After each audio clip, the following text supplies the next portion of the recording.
Hey there, old friend. It's been a while. Yeah, 2021 was, yeah, that was a year, you know? Did a lot of freelance work. Full-time job kept me really busy, to the point where YouTube was just kind of put on the back burner. But I'm here now. It is 2022. And today we are talking about the Canon EOS R5 and if it's still worth it in 2022. Short answer is yes, but I hope you'll still continue watching the rest of this video because I'll tell you the reasons why. So kick back, relax, grab a drink, and enjoy the video. So the Canon EOS R5 is a workhorse of a camera. I've had it for about 8 months now. I wanted to do a video on this 6 months in, didn't get to that, but I'm here at 8 months, so a little bit more time with it to let you guys know what I think of it. And I mean, ultimately I really love using this camera. It's a joy to use. Ergonomically, it feels fantastic. It's very similar to the Canon EOS R, so if you are someone who owns the Canon EOS R and you upgrade to the R5, ergonomically, it's pretty similar. There are some differences on the back side of the camera, which we'll talk about here in a little bit, but overall, ergonomically, fantastic. The images that come out of this camera are fantastic. The video files out of this are fantastic. One downside on the videos is that it can overheat after a little bit of using this. And after having it for 8 months and using it, I can say it does overheat.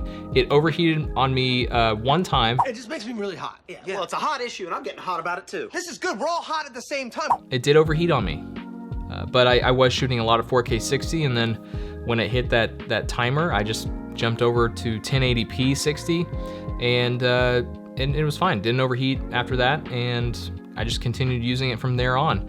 And that kind of leads me into the next point on this camera is I've been shooting a lot of 1080p on this camera. And I know, you guys are like, what? The 1080p out of this camera is actually really pretty damn good. It's pretty sharp. It's a lot sharper than the Canon EOS R. So I don't know if they are doing some sort of oversampling or what have you, but really if you put it on a 4K timeline or export the 1080p file as a 4K file, I don't think a lot of you are gonna notice. And the beauty of shooting in 1080p on this camera is, first off, it doesn't overheat, and second, you get 10-bit. You get 10-bit 422 in 1080p. And the 10-bit files out of this camera are an absolute joy to color grade. And you can really push and pull the 10-bit file out of this camera in all resolutions, really. I mean, do I wish it didn't overheat? You bet your sweet Bippy I did. I definitely understand it overheating in 8K, 4K, HQ. A con that I would say is I really wish it didn't overheat in 4K 60. That's what I really enjoy. The 4K 120, again, can also understand it overheating, but 4K 60, I was a little bummed. Call that a con, if you will. That's one of the first cons of this camera. It's very few for me. That's definitely one of them. And now on to stills, which I know everyone is clamoring to hear about on this camera that can shoot 8K video. I know you guys are just itching to hear more about the stills. All right, boys, prepare to be dazzled.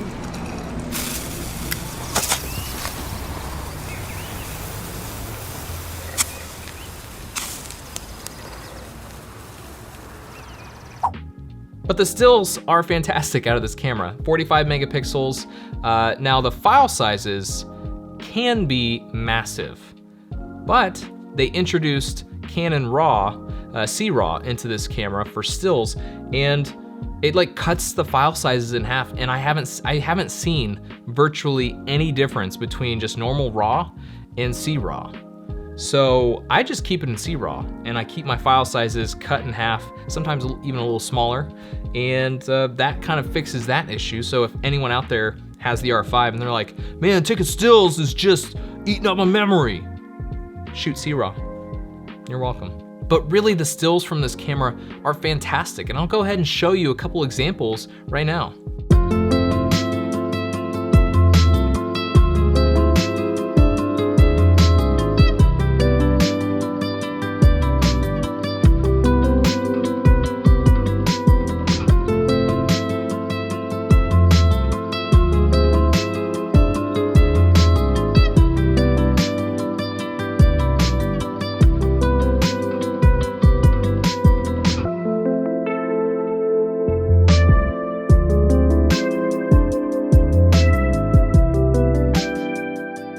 Seriously, I'm blown away with the stills from this camera. 45 megapixels is definitely plenty. I thought the Canon EOS R 30 megapixels was plenty, but you know, more megapixels I'm not upset about, because when you take the photos and if you want to blow them up into like, you know, like a movie-sized poster, it's gonna look crisp. It's gonna look great. Now, when it comes to run and gun for video on this camera, it is a near perfect camera. As I stated before, the overheating is what basically keeps it from being that perfect camera, but that doesn't mean you can't capture amazing stuff with it, because I have certainly captured some really awesome stuff with it without it overheating. For instance, I was shooting stills for a local brewery and its anniversary party, and I was sitting there thinking, I was like, why am I not grabbing some video for this? So I went ahead and jumped over to video, grabbed some video, jumped back over to stills, grabbed some stills, and then I just kept doing that back and forth, and the camera lasted, didn't overheat at all, and this is what I captured.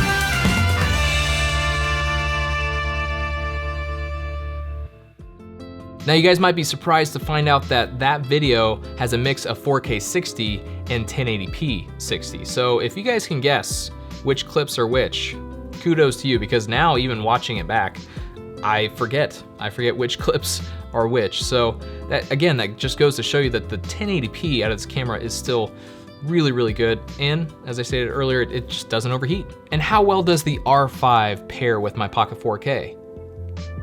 Pretty damn good.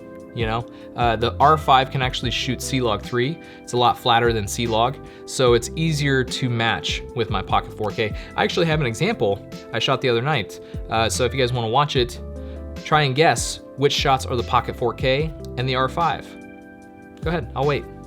And when you're done watching that little clip, pause the video, go down below, type in the comments, let me know. What do you think, which shots are the Pocket 4K and the R5?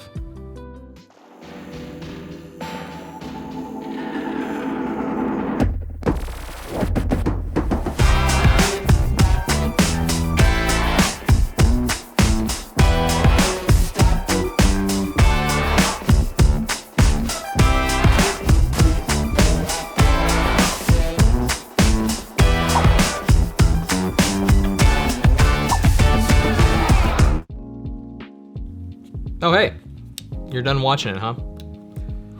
So as I stated, yes, the R5 pairs really well with the Pocket 4K. And while I love my Pocket 4K, I will say, reaching for this camera is a lot easier because it's smaller, it's lighter. The IBIS in it is actually pretty fantastic. Now, if you put on a wide angle lens, as you guys have seen in other videos, the IBIS warble is pretty bad.